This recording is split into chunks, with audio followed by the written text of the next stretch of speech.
Hello, everyone. Thank you all for being here today. I'm Enshuai. I'm currently a third-year PhD student in accounting from Boston College. So at first, I want to thank the conference organizers for including my paper in this program. I also want to thank Ting for agreeing to discuss my paper. It's really a great honor for me to be here to talk about my ongoing PhD work. I'm still revising it, so any comments, questions, suggestions would be really greatly appreciated. So I'm always interested in a very fundamental economic question, the boundary of the firm. But at the same time, as an accountant, I also study information disclosure. So recently, I found a setting which allows me to tackle the research question on how the information disclosure could potentially affect firm boundaries. Specifically, I focus on supply chain disclosure regulations. So recently, there has been an increase in policy attempt trying to promote supply chain transparency, such as the Modern Slavery Act adopted in California, which is also the main focus of my study. So later on, this type of Modern Slavery Act was adopted in other jurisdictions, such as the United Kingdom and Australia. Those other types of emerging supply chain disclosure regulations around the world, such as the conflict manual legislations and also the supply chain due diligence regulations. Just a few days ago, the SEC also finalized its climate disclosure rule. So given this emerging and ongoing policy attempts on promoting supply chain transparency, it's really important for us to fully understand the potential implications or consequences of this type of disclosure. We all know firm boundaries and the control over the value chain or supply chain is always a fundamental question of the theory of the firm. Since the core seminal paper in 1937, there has been a lot of theoretical study and also empirical study focusing on firms' choice or make a bad decision. This decision is also a key organizational decision choice managers face. So based on a recent HSBC survey in 2020, for around 2/3 of business, their top priority was to increase control of the supply chain, including via owning more of the supply chain. That is the vertical integration.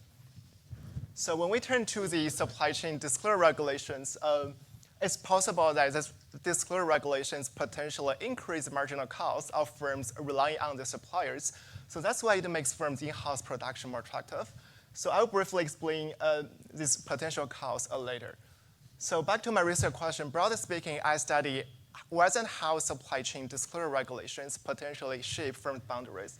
So in particular, I focus on a legislation that was adopted in California in 2010. It is called the California Transparency in Supply Chains Act. I'm interested in how this California regulation affects firms' vertical integration decisions. So I focus on this study for multiple reasons. At first, it is among the earliest batch of supply chain disclosure regulations. Arguably, it has potential larger effects compared to other emerging regulations. Second, it also provides a relatively cleaner setting for me to identify treaty versus control firms so that I can kind of glean more causal interpretations. I want to give a little bit background about this regulation. This California law was approved in October 2010. It mainly targets large retailers or manufacturers that are doing business in California. It also requires companies to disclose information regarding how they are doing to really eradicate or eliminate human trafficking issues or modern slavery concerns within their supply chains. Specifically, this regulation specifies 5 key areas the company need to disclose in compliance with this regulation. So including the evaluation and verification of the supply chains, whether they conduct any supply chain audits, are there any certification requirements of the suppliers, and the internal accountability standards procedures, as well as the related training procedures for the rank and file employees and also the top management team. So this California disclosure is typically put on the company's official website, which is highly visible to the potential users. So there could be a wide range of potential costs arising from supply chain disclosure regulations in general, and this California one in particular. At first, firms may face elevated information acquisition and monitoring costs, because we know a lot of firms, they have really geographically diversified supply chains around the world. even along the supply chain, different stakeholders or different parties, they may have misaligned incentive or information sharing. So all these things make it very challenging for focal firms to gather enough information they want, or to conduct supply chain audits or supply chain assurance to better monitor their supply chain partners' behavior. Second, focal firms also face a potentially increased litigation risk and stakeholder pressure. After this regulation, now interest groups such as customers or activists can just easily have access to this type of information and hold the focal firms accountable. So a lot of law firms actually commented on this regulation and pointed out that because of this regulation, now focal firms, they face shared legal responsibility for the supplier's treatment of workers. They may get exposed to costly litigation. So this argument has been supported by increasing anecdotal evidence that a lot of firms have facing civil class action lawsuits alleging that they are involved in potential human rights issues within the global supply chains. In addition, in the case of deficient disclosure and compliance with this regulation, so firms may also face a potential intervention or pressure from stakeholders such as anti-trafficking NGOs as well as shareholder activists. Last, firms also face elevated reputational costs arising from enhanced disclosure. When consumers may have some, especially consumers that may care about firms' human rights practice. So because this enhanced disclosure, this could potentially trigger some consumer backlash or boycotts. So based on a recent survey by an anti-trafficking NGO, the Work-Free Foundation, around 2/3 of consumers, they will just switch products if they find out their favorite products were made involved with modern slavery issues. So given this a wide range of potential costs arising from this regulation, I predict that this regulation increases the cost of relying on suppliers or outsourcing to suppliers. So that's why focal firms are incentivized to become more vertically integrated, such as via making vertical acquisitions. So this prediction is also in line with some anecdotal evidence. For instance, Harold Dessler, a managing director at PwC Strategy, also argued that vertical integration offers broad transparency to customers. So this transparency is crucial to provide a secure product supply, as well as safety to avoid labor-related reputational risks. There's also a considerable tension in my study. You could imagine that firms may respond to this regulation in other ways, which might be less costly. For instance, firms could just incur additional efforts to better conduct their supply chain audits or supply chain due diligence so that they can better monitor their suppliers. Or firms may switch to suppliers with better labor practice. Second, in the case of making vertical acquisitions, firms may also be reluctant to making this acquisition if the potential antitrust risk is significant. So therefore, there's still a kind of empirical question in terms of how this regulation really can enhance firms' vertical integration. Just want to give a brief preview on my main findings. So specifically, I find that following the California regulation, I find trading firms make more vertical acquisitions, especially the upstream acquisitions relative to their counterparts. So cross-sectionally, I find results are many concentrated among firms are facing greater pressure from the stakeholders, including the plaintiffs, consumers, anti-trafficking NGOs, as well as shareholder activists. In addition, my results are also more pronounced for firms that source from countries or industries with severe labor practice, with severe labor abuse. In addition, I also explore other firm-level measures to capture the overall vertical integration. So I find that following this regulation, trading firms become more overall vertically integrated. Correspondingly, they also reduce their production outsourcing to the suppliers. So in addition, I also explore several additional validation types and also other vertical integration-related activities. Now I will just briefly walk through the empirics. So my main sample covers a seven-year time window centered around the policy year of fiscal year 2011. So my sample only includes manufacturers and retailers, since that is the main focus of this regulation. Now to identify the potential treaty firms. So actually the California Attorney General has an official list of firms that are subject to this regulation. I reached out to them last summer when I started on this project, but haven't got any response yet. So that's why I follow the legal requirements of this regulation, trying to identify potential treaty firms. Specifically, I define treaty firms as firms doing business in California and also having annual sales larger than 100 million. So in particular, I define firms doing business in California as those firms that are either headquartered or incorporated in California or having a significant portion of their subsidiaries or factories located in California. So in my primary analysis, I focus on vertical acquisitions. So to define this, I got all the acquisition data from the SDC Platinum. Then I rely on the Bureau of Economic Analysis input-output account to calculate the vertical relatedness between any two industries. So, which basically captures the supply chain relationship between any two industries. It is specifically calculated as the amount of output required from one industry to produce $1 value of the other industry's output. I follow prior literature to use a 1% conventional threshold. So follow this methodology, in my main sample, I classify around 16% of acquisitions as vertical ones. So in those vertical acquisitions, the focal firms, they acquire targets in their vertical industries, either upstream industries or downstream industries. In my baseline analysis, I utilize a simple different design structure. Specifically, I use two proxies to capture firms' vertical acquisition activities, including the acquisition dummy and also the actual number of acquisitions at firm year level. The key independent variable is the trade times post. So based on my predictions, the coefficient on this interaction term should be positive. I also control a bunch of firm-level characteristics as well as firm and year or firm and industry by year fixed effects.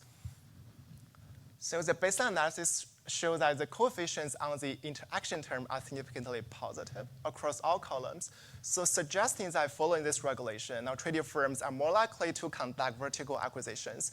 They also conduct more acquisitions relative to the control firms. In further analysis, I try to separate these vertical acquisitions into the upstream ones and downstream ones. So I find my results are mainly driven by the increase in the upstream acquisitions. This also makes intuitive sense because the upstream supply chain or the suppliers is actually the main focus of this regulation. Next, to provide some support to the parallel trends assumption, I also plot the figures showing the dynamic trend effects. So these figures basically provide some evidence that there's no evidence for the pre-trend. Next, to understand a little bit more about the potential mechanisms through which this regulation induces firms' vertical acquisition activities, I explore several cross-sectional analyses. So I expect my results should be more pronounced among firms who find this regulation in particular more costly. I find this is indeed the case. My results are mainly concentrated among firms facing higher litigation risk, firms that are more consumer-oriented, firms with higher potential anti-trafficking NGO coverage, as well as firms with a higher socially responsible institutional ownership. So in addition, I also find results are stronger for firms that have suppliers from countries or industries with severe labor abuse. In addition to mitigate potential concerns related to the confounders, I also conduct several falsification tests. So specifically, I use the non-vertical acquisitions as the alternative dependent variable. I also explore several pseudo-regulations that are assumed to be adopted in different years. So among these falsification tests, I do not find any significance. Okay, next, since in my primary analysis, I mainly focus on vertical acquisitions, but technically, firms could have a basket of options to enhance their vertical integration, not just necessarily only relying on making acquisitions. For example, firms could directly invest in their upstream manufacturing plants, or they may just purchase their product lines from the suppliers. So that's why here but a lot of the actions are actually not observable to us. That's why here I turn to some firm-year level measures to capture the overall vertical integration. So the first measure is from the Hobart-Phillips database. It's a text-based vertical integration score. It's based on firms' 10K product descriptions. So the second one is an adjusted value added ratio, which is also a commonly used proxy of firms' vertical integration, especially in the literature of economics and operations management. It is simply calculated as the firm's value added part scaled by its adjusted sales, excluding the tax expense. So the dynamic treatment effects figures shows like after this regulation, now traded firms, they become overall more vertically integrated relative to the counterparts. Next, I turn to the flip side of firms' vertical integration, which is the production outsourcing to the suppliers. Similarly, I also try to construct two firm-level measures to capture their production outsourcing. The first one is the actual number of suppliers at the firm level. The second one is the production outsourcing amount, which is estimated by using a stochastic Cobb-Douglas production function following a recent study. I still find consistent evidence that following this regulation, now trading firms, they really reduce their reliance on their suppliers, which is, again, still consistent with my main inferences. Since one of the underlying or key underlying assumption in my study is that this regulation really imposes additional costs on focal firms, although this argument has been supported by some anecdotal evidence or the cross-sectional analysis. But here I just want to provide more explicit evidence to support this. And first, I plot the Google search trends of human trafficking in California. As you can see from this figure, there's a steady increase in terms of public attention towards human trafficking issues in California. Second, I rely on the market. If we assume the investors are smart, they can rationally anticipate the potential costs of this regulation. We should observe a negative market reaction to the passage of this regulation among treaty firms. I find this is indeed the case. In addition, I also try to play with other vertical integration activities. In particular, I find following this regulation, I find treaty firms, they start to disclose more about their vertical integration activities, especially in the presentation parts of their conference calls. Next, as a consequence of becoming more overall vertically integrated, the trading firms, they start to possess more business segments. Also, their product descriptions become more similar to the firms in the upstream industries. In addition, I also find some preliminary evidence that firms seem to also pursue an alternative avenue to better control their supply chain, which is via forming strategic alliances. Last, I also tried to explore a bunch of robustness analysis, try to make sure my results are not sensitive to some random or discretionary research design choices.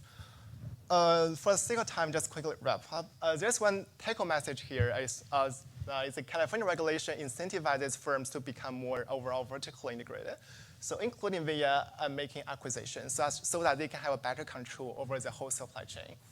So I think my study contributes to literature in multiple ways. First, a study as to the literature on the effects of the cost of disclosure on corporate outcomes. To my knowledge, my paper is among the earliest batch to document the causal effect of disclosure regulations on corporate boundaries. Second, my study also adds to the literature on the real effects of ESG or non-financial disclosure. My findings are potentially relevant to policymakers promoting supply chain transparency.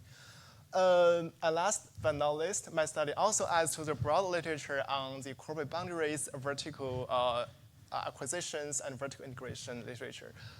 Yeah, I think that's pretty much about my presentation. Thank you all for your time. Really looking forward to Ting's discussion and your questions. Thank you.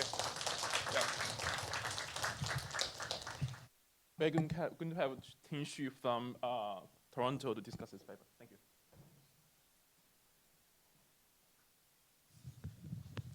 Thanks. All right. First, thanks to Laura and Fei inviting me to do this conference and discuss this really interesting paper. I was a little bit shocked yesterday to learn that Enshuai is actually a third-year PhD student. I thought this is like a job market paper for a job candidate. So I was very impressed by this paper. So let me start the discussion with an example of Boeing. This is the second Boeing example today. So we know 3 months ago, Alaska has a flight that the door blew out mid-air, and it triggered a lot of regulatory scrutiny, particularly from FAA, about Boeing and its supply chain. And 3 months later, in this last week, we saw in the news that Boeing is considering to try to acquire its supplier, Spirit AeroSystems, which interestingly was actually a Boeing subsidiary 20 years ago, but they spun it out in 2005 as part of the strategy to cut costs. Kind of in a nutshell, the paper is essentially trying to ask, is there a relationship between these two events? And more specifically, does regulatory scrutiny of supply chain increase firms' vertical integration? So Enshuai's paper focused on one particular aspect of the ESG issue, which is this human trafficking and modern slavery. But you could imagine the same mechanism story apply to a broader ESG risk along the supply chain. So in particular, he exploits this 2010 California disclosure mandate, which require firms to talk about potential human trafficking and slavery risk along the supply chain, as well as what are the efforts trying to eradicate them. The regulation obviously imposed cost on firms, in particular, the cost to acquire information about these supply chain issues and to monitor suppliers, as well as potential litigation or reputation cost if these suppliers turn out to be problematic. The regulation applies to California firms in the manufacturing and retail industries with, well, that's a typo, with sales more than 100 million, which led into a different analysis. The key finding is that these treated firms, after the regulation, they started to vertically integrate, in particular acquire these upstream targets, and these effects are stronger for firms facing higher stakeholder pressure with higher sourcing risk or higher asset specificity. And so the key idea here is that in face of this regulation, firms start to change their boundaries to minimize the cost of regulatory compliance, rather than just to avoid this compliance altogether. So this is a really nice paper. It is kind of speaks to a very important topic, which links regulations to firm boundaries. There's been only a handful of papers looking at these two topics, and some of them focusing on labor regulations, but this is the first paper to look at disclosure regulations. It also adds to this literature on ESG and supply chain. For example, Christoph Schiller has some studies on this. For example, he finds that ESG issues can shape supply chains, and also vice versa, ESG the practices could propagate along the supply chains. And the paper has a lot of really interesting results. When I was reading it, I was actually a bit overwhelmed. Almost too many interesting results, and that's always a good problem to have, and the execution is pretty thorough. So let me dive into my discussion. First, I'm going to talk a little bit about the trade-off firms face when they decide whether to vertically integrate in the presence of this regulation. So the paper talks a lot about the cost of not vertically integrate when this disclosure mandate happens. This is basically this monitoring cost or litigation costs. But at the same time, firms were already sort of on average optimizing before this regulation. And vertical integration comes with its own cost, in particular this operational distortion costs. For example, you're going to introduce rigidity or inflexibility in your supply chain. You also might have some inefficiency because you're losing the economy of scale or specialization through just buying your material from a supplier. And in particular, you can also be exposed to new regulatory costs that's previously facing the acquired target because now you're venturing into a new industry. So essentially, only firms on the margin of this trade-off would choose to vertically integrate. And you could imagine these are the firms that either face high benefits of vertical integration or face low distortionary cost from vertical integration. And in the paper's kind of heterogeneity analysis, it focuses a lot on the former group, but much less on the latter group. I think adding this to a framework analysis would help to complete the picture. And there are also several margins of response, and Enshuai already mentioned a little bit. First is buy. Buy here, I mean buy the target, not buy the material. This is kind of the main focus of this paper. I think an important validation you want to do here is to verify indeed these acquired targets are the firm's suppliers, either before the regulation or, either they were the suppliers or they later become the suppliers if firms act strategically. I think this is a very easy check. firms could, of course, also kind of build in-house, just build from scratch. The paper has sort of several measures trying to capture this overall integration, but it's unclear to what extent it can pick up or isolate this build dimension. For example, the first text-based measure is kind of based on firm's product description. If firm has a division that produces this intermediate goods that they don't sell externally, that is not necessarily going to show up as a product in the product description. And lastly, of course, firms can also drop the risky suppliers and switch to a safer one. And this is also something you could examine. You kind of mentioned it in your counter hypothesis. And I think because all these are indeed also related to firms' boundaries, so it would be kind of useful to look at these dimensions as well. Next comment is about titan identification. The baseline is kind of looking at treated firms versus all other compute stat firms in manufacturing and retail. I'm missing a few words there. This is fine, but I think you could tighten the identification even in your baseline analysis with a tighter control group. For example, California firms above 100 million sales outside of these two industries, or more tightly, you could look at California manufacturing and retail firms just below versus just above the 100 million sales. And I digged into the data. The good news is that there's actually no evidence of significant bounding around the threshold. If you plot out the CDF of sales by these California firms around the 100 million threshold, in particular, I plot out this for the treated period versus the period before the reform. So basically, you don't see any gap between these two distributions, suggesting no boundary. And this is consistent finding in one of my other papers showing that sales are much harder to manipulate than other variables, such as public float. So this, you can essentially do a difference in discontinuities, which offers you really tight kind of causal analysis. And there are a few other finance papers also use this method. Of course, you can also do a triple diff. For example, within California, compare treated versus other industries above below the threshold, as well as using other type of acquisitions, such as downstream or horizontal as a benchmark in a triple diff. Now, my last comment is about trying to understand the real effect of these regulations and what is the kind of overall takeaway. One thing I was wondering is, did this vertical integration actually reduce human trafficking, in particular relative to not vertically integrate and just simply influence your suppliers? So I don't know what's the availability of data to verify the incidence of human trafficking cases. Maybe you can collect from litigations, but the concern here is litigation might also be endogenous to this disclosure regulation. And also, overall, at the end of the day, what is the net effect of these regulations on firms' performance, and how costly is this regulation for firms despite the effort to try to mitigate the compliance cost through vertical integration? So I really like the announcement return analysis. I think that's a great step in terms towards quantifying this cost for firms. And I think it would be more useful to look at firm performance, such as ROA or sales, to understand the impact. And because this will be very useful for policymakers when they do cost-benefit analysis, basically weighing the private cost to firms against the social benefits of reducing these human trafficking issues. That's all the comments I have. I think this is a great paper, study an important topic. I won't repeat my suggestions, but I look forward to the next version and seeing Enshuai on the job market in a few years. Thank you.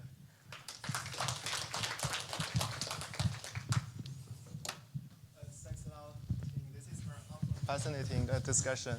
Your points are really well taken. I will just briefly respond to some of the comments you raised. The first comment relates to the articulation more about the firm's trade-off around their vertical integration strategies. This is definitely well taken, because I think it's definitely not an easy task of firms to vertically integrate, because it's really kind of costly firms to terminate some supply chain relationships and also step into a new industry. But I think this argument also adds more attention to my prediction. Probably I need to write more clearly in terms in my hypothesis development part. The second comment relates to the validation ties on the targets are actually their suppliers. Yeah, this is a valid point. But for now, I don't have a really, clear ex-ante prediction of whether these targets are really their actual or previous suppliers, because it's possible that firms may just acquire some really better suppliers. Better potential suppliers, not necessarily their previous existing suppliers. But I will definitely look into this. I will look into the actual targets of these acquisitions to see whether their targets are really their previous suppliers and how and where these targets are located. Yeah, also like the suggestion on the identification part, the triple different design sounds very attractive to me. Yeah, I think actually I did do some robustness check around the 100 million sales threshold, but I guess it's just buried among a lot of robustness analysis. Yeah, thanks so much. Yeah, your point's well taken. Yeah. I have a question. Yeah. I already have the mic, so. So I'm going to disagree with the discussant when he said this is a great paper for a third-year PhD student. This is not true. It's a great paper for anyone. I wish I had written it myself. So I'm really very impressed. But I think it's super interesting. And I think this is one of the best papers I've seen that are exactly a test of Williamson's theory of vertical integration, which is, in a nutshell, that vertical integration is a solution to incomplete contracts. It's not exactly how you sell it. So my suggestion would be to sell it in this way. I think it's understandable that you're trying to say, well, this is what happens when regulation, the effect of regulation on integration. But I think you're short selling your paper. I think what regulation is doing here is a shock to contractual complexity, right? So you have two firms having a contractual solution, and then all of a sudden that contract became very complex because now you have to monitor what the other company is doing. In principle, if contracts were complete, you wouldn't have to integrate, but you integrate because of that, right? So there are not that many papers out there who can do this kind of thing, and this is a huge literature. And there's lots of people in economics who go beyond finance and accounting that will be interested in this kind of thing. So my suggestion is, of course, do what you do and do all the suggestions. But I think there is a way of motivating it to make it like a broader, more interesting question that is, it's not just about the effect of regulation on integration. It's just regulation is a shock that is changing contractual complexity, increasing transaction costs, leading to vertical integration, and people for the last 60 years have been trying to write papers like that, often unsuccessfully. So I think you have a great paper at hand. Thanks a lot for your question. Yeah, a suggestion. I think, I did cite some theory papers on the incomplete contracting literature, but definitely need to articulate more from trying to broaden my contribution and research question. Yes, thanks a lot. Yeah, I have a data question. So the specific question is the target corporation is classified as traded or control firm in your sample. So the reason I ask is Target is both incorporated and headquartered in Minnesota, and all of these subsidiaries in disclosure are also in Minnesota. So it seems like Target is classified as a control firm in your sample based on your definitions, but for sure Target operates a lot of stores in California. So and these comments will apply to these large chain retailers as well. So exactly. Thanks for your question. Yeah, I did notice that some, especially large firms like Target in Minnesota or Samsung even in South Korea, they also disclose their California statement. I guess they are still classified as control firms in my sample based on the current methodology. I think my current methodology basically captures the treatment intensity. Those firms are most likely to be affected by this regulation. That's why they're inclined to make some costly decisions, like making vertical acquisitions. So I think actually in my next step, I'm going to look into the alternative definition of these trading firms, especially focusing on the actual disclosure. I'd classify all firms disclosing this statement as trading firms. But I guess that involves a lot of manual collection work. I already got the RA who hopefully can help me to deal with that.